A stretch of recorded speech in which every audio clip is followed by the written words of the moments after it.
Ya, Richard sekarang posisinya sehat, walafiat, sedang berkumpul sama keluarga, dan saya mewakili keluarga, mewakili Richard menyampaikan banyak terima kasih atas dukungan dari teman-teman yang ada di luar negeri, doanya dan dukungannya bahwa sekarang Richard sedang menjalani namanya cuti bersyarat, masih di bawah pengawasan Dirjen Pas Kemenkumham.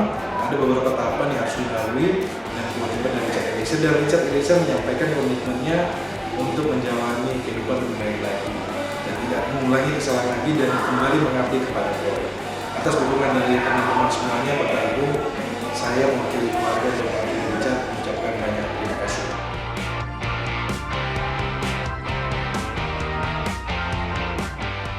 Buat saya ini adalah pengalaman pertama ketika saya di dapil luar negeri. Jadi pengalaman apa yang saya dapat ketika di dapil luar negeri ini, ketika saya turun, saya berkunjung ke salah satu negara yaitu Hong Kong. Saya melihat bahwa kebutuhan PMI terhadap akses hukum itu sangat tinggi. Contohnya ketika mereka ada permasalahan pemutusan kerja oleh majikan yang kemarin di Hong Kong, saya ikut mendampingi persidangan. Ketika persidangan tersebut saya ikut mendampingi, kemudian diputus oleh pengadilan dan dibayarkan hak-hak dari PMI yang kemarin saya dampingi, namanya Mbak Nur Hatimah. Dari situ kemudian saya mampir ke shelter yang ada di Hong Kong, di mana di tempat penampungan saudara-saudara kita PMI, karena mereka tidak di tempat ketika mereka putus kerja, putus kontrak atau bermasalah. Kemudian juga saya mengunjungi penjara di mana ada PMI kita sedang menjalani masa hukuman di luar pemerintahan yang ada di Hong Kong. Dari pengalaman yang ada di Hong Kong ini membuat saya semakin teguh bahwa kita perlunya kolaboratif, kita perlu sinergi dan perlu kesungguhan hati untuk membantu saudara-saudara kita PMI yang ada di luar negeri.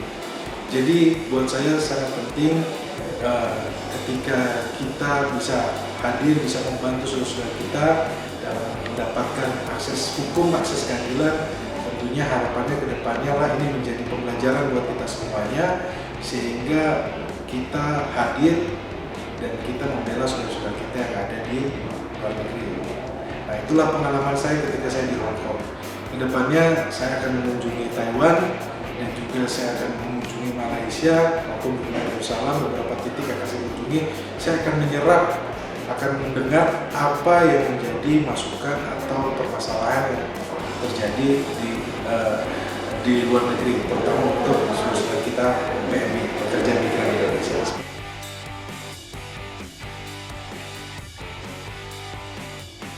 Berdasarkan hasil kegiatan saya berkunjung atau mengadakan komunikasi dengan teman-teman yang di luar negeri, yang saya mendapatkan aspirasi, masukan itu terkait dengan isu pekerja migran Indonesia, di mana di dalamnya isi tentang overcharging, kemudian pemutusan kerja secara sepihak, kemudian adanya pelecehan, kemudian ada human trafficking, dan juga isu yang ada di Eropa terkait dengan duit kenegaraan. Nah, ini beberapa masukan ini buat saya, dan semoga ini bisa jadi masukan dan bagaimana ke depannya ketika saya seandainya terpilih, kita bisa membuat regulasi atau membuat pengawasan atau membuat suatu perundang-undangan di mana keberpihakan kepada teman-teman yang ada di dapil luar negeri lebih nyata lagi, dan kita lebih berpihak kepada teman-teman.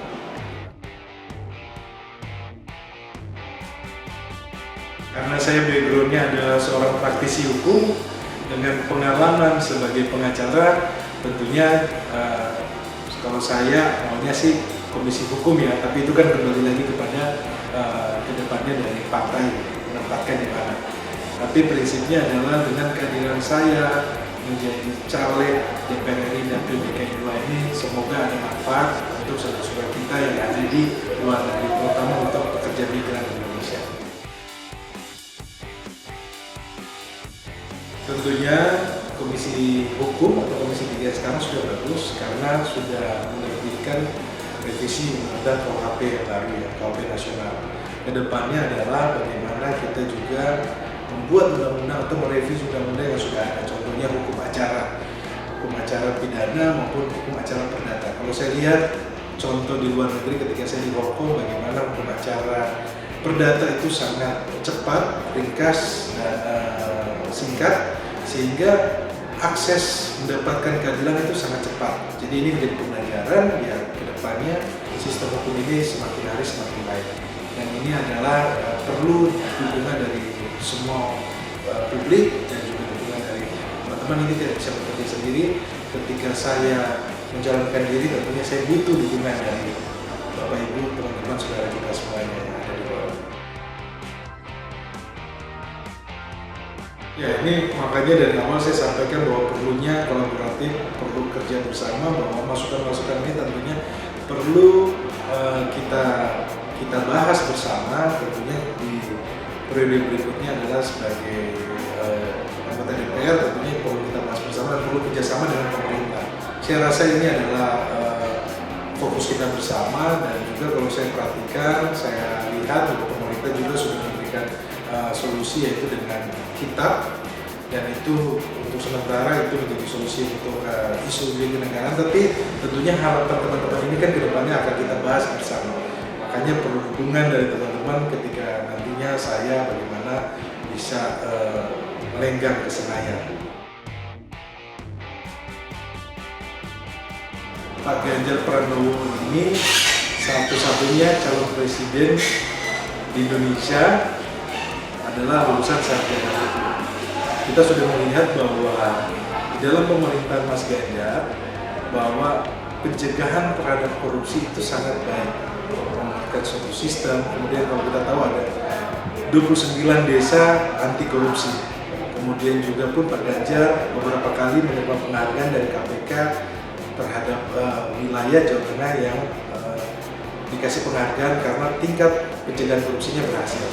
Nah, kenapa sangat penting? Bahwa karena Pak Ganjar ini adalah background seorang sarjana hukum, di mana dia mengerti tentang landasan hukum. Jadi Indonesia semakin baik, infrastruktur yang ada sekarang ini sudah sangat luar biasa, sangat baik yang dibangun oleh Pak Jokowi. Ini perlu dikawal dengan hukum yang baik juga tentunya, karena apabila hukum ditegakkan, sistem hukum diperbaiki, lebih dibaguskan, tentunya ke depannya Indonesia semakin baik. Dan saya lihat bahwa ini ada di figur Pak Ganjar, karena beliau backgroundnya adalah seorang yang mengerti hukum, sehingga sistem pemerintahan ke depannya akan tentunya diisi dengan sistem hukum yang lebih baik. Pesan saya untuk diaspora Indonesia yang ada di luar negeri, tentunya kita sudah melihat bahwa negara kita kedepannya akan menjadi negara yang maju. Optimis kita tentunya bahwa Indonesia akan semakin maju dan menjadi negara yang disegani. Dan harapannya kedepannya bahwa juga penegakan hukum di Indonesia semakin hari semakin baik. Itu pesan saya, dan titip salam buat semuanya, semoga dalam keadaan sehat selalu. Terima kasih.